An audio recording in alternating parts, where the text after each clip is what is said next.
नमस्कार दोस्तों, निधि लोकगीत चैनल में आप सभी का स्वागत करती हूँ। बहुत प्यारा सा पुराना गीत है, आप सब प्यार दुलार देना। गीत कैसा लगा? गिरा मटर माला करवन के बन में, गिरा मटर माला करवन के बन में, सोने की थारी मैं जेवन बनाऊं, सोने की थारी मैं जेवन बनाऊं, तुझे यार हम हेरी आई बन में, तुझे यार हम हेरी आई बन में, गिरा मटर माला करवन के बन में, गिरा मटर माला करवन के बन में, झजरे गेड़ुआ गंगा जल पानी, तू पिया यार हम हेरी आई बन में, तू पिया यार हम हेरी आई बन में, गिरा मटर माला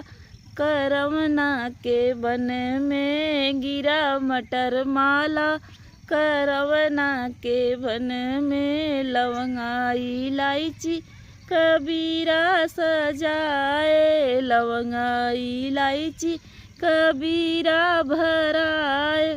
तू कूच यार हम हेरी आई बन में, तू कूच यार हम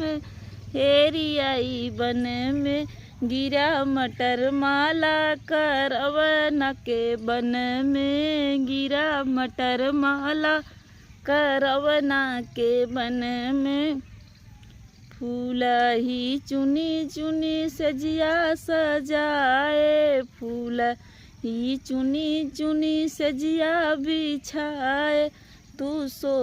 यार हम हेरी आई बन में, तू सो